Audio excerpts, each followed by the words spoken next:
पूरी दुनिया में इजराइल और अमेरिका अलग थलग पड़ते जा रहे हैं। खासकर इजराइल के ताल्लुकात दुनिया भर के देशों से खराब होते जा रहे हैं। बड़े से बड़ा देश भी इजराइल की हरकतों को नजरअंदाज नहीं कर रहा। उनके साथ खड़े रहना तो दूर की बात है, उसके साथ बात करना भी कोई पसंद नहीं कर रहा।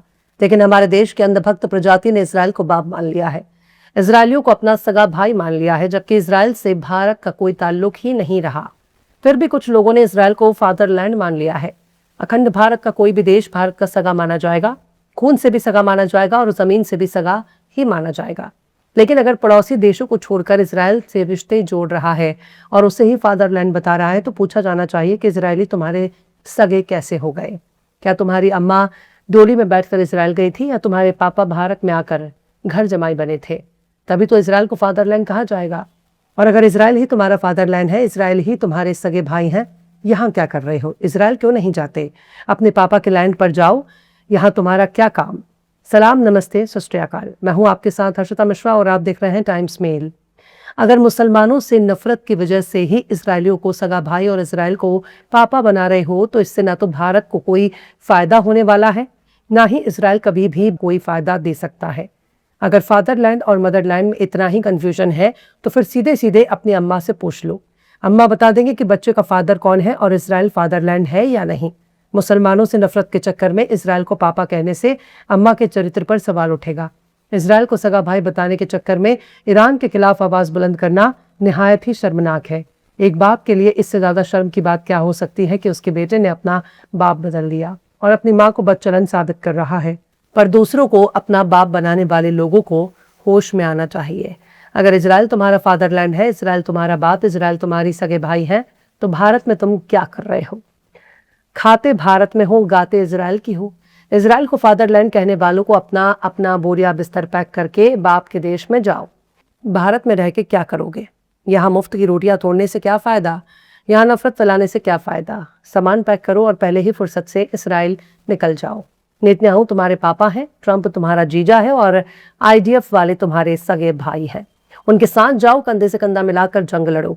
इजराइल को अकेला छोड़कर भारत में फादरलैंड फादरलैंड क्यों चिल्ला रहे हो? अब नाम निहाद मेजर गौरव आर्या को ही सुन लीजिए। गौरव आर्या को लेबनान से तकलीफ है, गजा से तकलीफ है, ईरान से तकलीफ है, सबसे उसे तकलीफ ही तकलीफ है, क्योंकि गौरव आर्या के पापा से हमास लड़ रहा है, हिजबुल्लाह लड़ रहा है, हूती लड़ रहा है, कतार हिजबुल्लाह लड़ रहा है। लिहाजा गौरव आर्या को इन सबसे तकलीफ है। वो इनको आतंकवादी कहता है, पर आतंकवादी वाली जबान तो अमेरिका की है। गौरव आर्या को यह नहीं मालूम कि गजा के फिलिस्तीनी अपनी सरजमीन के लिए लड़ रहे हैं, जिस सरजमीन पर कब्जा करके इजराइल बैठा है। अगर वो लड़ रहे हैं तो इससे गौरव आर्या को इसलिए तकलीफ हो रही है क्योंकि नेतन्याहू इनका सगा पापा है। IDF के दहशतगर्द फौजी गौरव आर्या के सगे भाई हैं और वो चाहता है कि इजराइल गजा और लेबनान दोनों पर बम मारे, तब जाकर गौरव आर्या के दिल को सुकून मिलेगा। गौरव आर्या लाइव शो में आकर पाकिस्तानी पैनलिस्ट को बता रहा है कि वो गजा के फिलिस्तीनियों से और लेबनान के लेबनानियों से कितनी नफरत करता है और इजराइल से कितना प्यार करता है।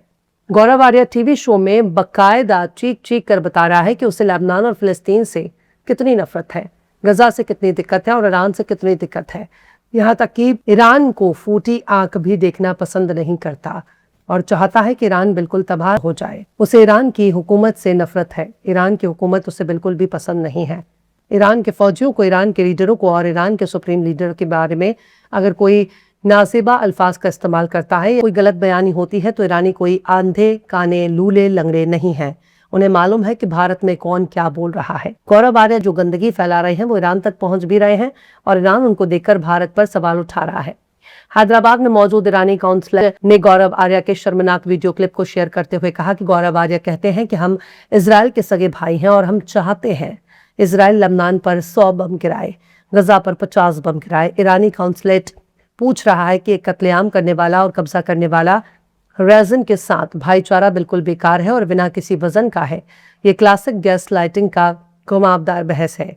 इजराइल हमला करता है, लोग मुकाबला करते हैं, इजराइल फिर उसी मुकाबले को बहाना बनाकर और बड़े हमले करता है। यानी ईरानी काउंसलेट का कहना है कि ये कत्लेआम और जमीन हड़पने वाली रेजन के साथ भाईचारा नाम की कोई चीज नहीं हो सकती। ये पुरानी चाल है। इजराइल हमला करता है, लोग जवाब देते हैं, फिर इजराइल उसी जवाब को बहाना बनाकर और ज्यादा हमले करता है। ईरानी काउंसलेट गौरव आर्या के बयान की खुल्लम खुल्ला मजम्मत कर रहा है, पर गौरव आर्या जैसे लोग को तब तक शर्म नहीं आएगी जब तक हुकूमत ऐसे लोगों के खिलाफ कोई एक्शन ना ले। पता नहीं ये शख्स सेना में था भी या नहीं, और अगर था तो इतना कम उम्र में इसे रिटायरमेंट कैसे मिल गया। मुस्लिमों के खिलाफ इसके मन में अगर इतनी नफरत भरी है तो ये कैसे फौज में नौकरी कर पाया, क्योंकि फौज में अच्छी खासी मुस्लिम आबादी मौजूद है। जब भारत अलग अलग मंचों पर कहता है कि हम बुद्ध के देश से आए हैं, हम शांति वाले देश हैं, हम पूरी दुनिया में शांति पसंद करते हैं, तो गौरव आर्या जैसे नफरती जमूरे इजराइल को अपना सगा भाई कैसे बता रहा है। वो क्यों लेबनान और गजा पर बम बरसाने की समर्थन कर रहा है? फिर तो दुनिया पूछेगी ना कि हाथी के दांत दिखाने के और खाने के अलग क्यों है। फिर तो पूरी दुनिया सवाल पूछेगी कि एक तरफ ईरान के साथ भाईचारा और फिर इजराइल के हमलों की समर्थन कैसे हो सकता है। गौरव आर्या ने भारत को शर्मसार कर दिया है, और अगर इनको कायदे से सबक ना सिखाया गया, आगे चलकर पूरी दुनिया में भारत की शर्मिंदगी की सबसे बड़ी वजह बन जाएगा। गौरव आर्या कोई अकेला नहीं है।